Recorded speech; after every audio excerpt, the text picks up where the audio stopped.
we were not allowed to go out of the community. I guess because of the discrimination and segregation outside of the community. So we really did not experience any of that within the community. And school was right there, church was there, everything was there, all of the businesses. The umbrella man come to the house door to door fixing old umbrellas, and then you see him again walking on the Mount Vernon Avenue, or you would see the chicken foot woman down by St. Clair and Mount Vernon, standing with her cart selling chicken feet. They were good. So all of these colorful characters lived in the community. The sock man who carried his socks on a pole, fixing old socks, you see. It was a wonderful, wonderful experience growing up there. Mount Vernon Avenue, to me, was the most exciting place in the world. It was alive, it was bustling, people were dressed nicely when they were out on the avenue. Everybody knew each other. I remember the coolest thing in the world was walking down Mount Vernon Avenue with my grandmother, my sisters, and myself, and gentlemen would tip their hats, which I thought was just the most sophisticated, urbane thing that one could do. They would tip their hat, Miss Jones, girls, and I thought that was the coolest thing in the whole wide world. It was fun, it was safe. There was a big open courtyard between our row of apartments and the row right across from us. So we had plenty of play area. We were poor, but we didn't even know we were poor because we were so well taken care of. The whole idea of it takes a village to raise a child, that's what Poindexter Village was, and Poindexter Village raised me. I mean, living in Poindexter, anyone would tell you that was the greatest experience of your life, because that was, everybody was family. You didn't say we lived in Poindexter Village, you said, well, we live in the village, and everyone knew where you lived. And we would stay out late at night and play games in the courtyard because they had a light pole in the center of the courtyard, and we would play games at night. You walked all around it didn't matter whether it was day or night, whether you were alone with someone, it didn't matter. No one was going to bother you. We had shoe stores, we had pawn shops, clothing, we had the grocery stores, furniture. There was nothing that we needed that we could not find between Long Street and Mount Vernon. But at that time also, jazz was the big thing in Columbus. All of the clubs around here had jazz musicians. We had everything out here that we needed. On Long Street, we had the cleaners, we had the whiskey stores, we had the barbershops, just everything. Really, we didn't have to go out of this area in order to get anything. It was quite a time, and I tell you, there are a bunch of us that talk about it, and we still kind of miss those times. My family was poor, but I don't ever feeling poor. I don't ever remember being unhappy because I was poor. Now my dad, my mom probably had worries as a kid I didn't have. But I guess, the point is, as you look back to the Mount Vernon Avenue quarter, that things were not the best, but it was a community.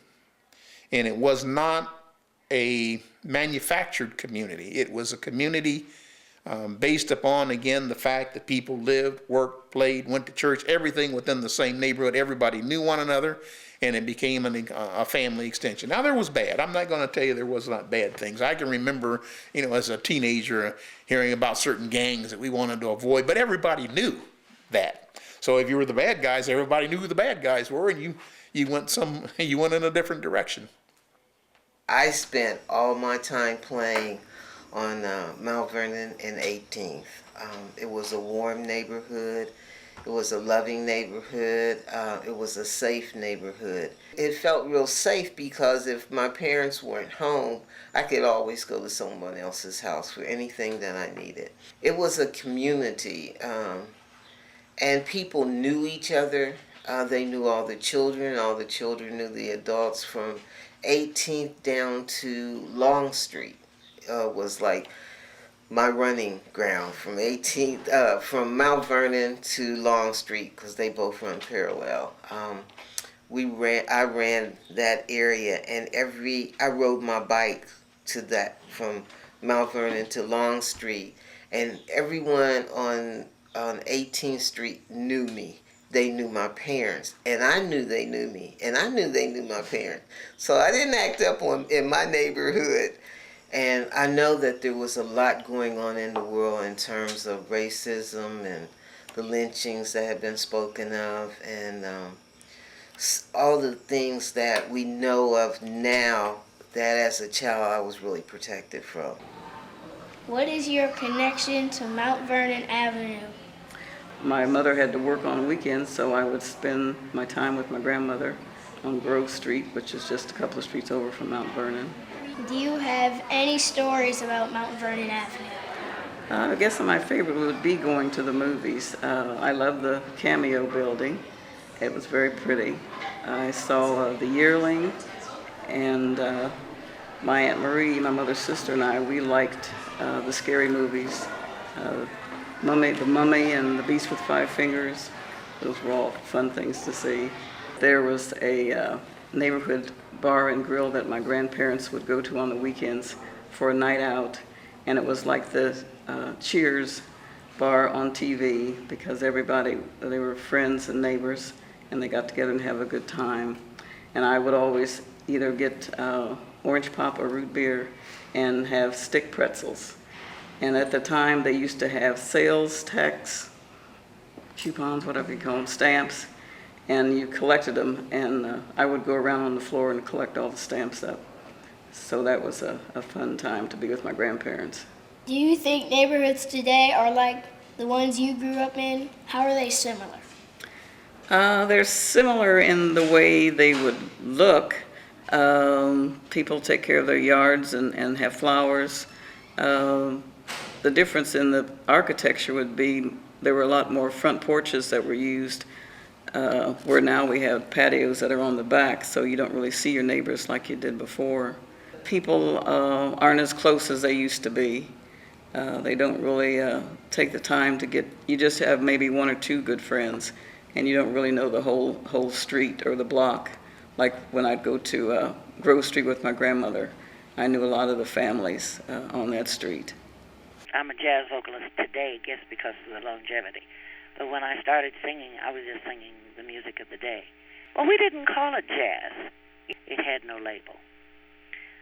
I was just singing the most popular current songs. I would perform in front of my family and friends at 3.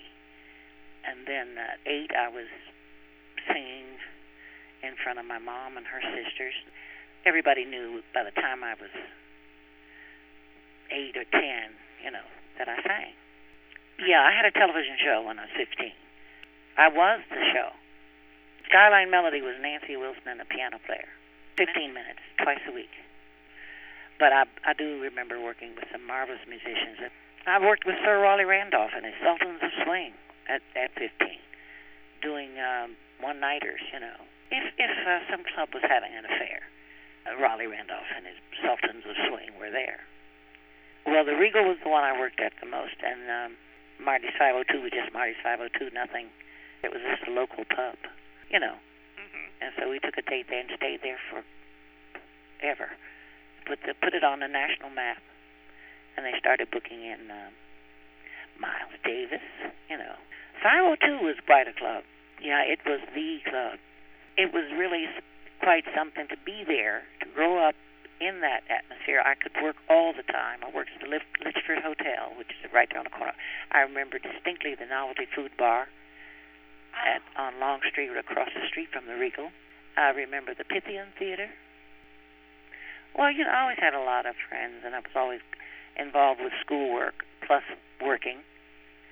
So I didn't have a lot of time to be a normal 15, 16-year-old kid. But whenever I got a chance, I went out to Poindexter whenever they had a dance.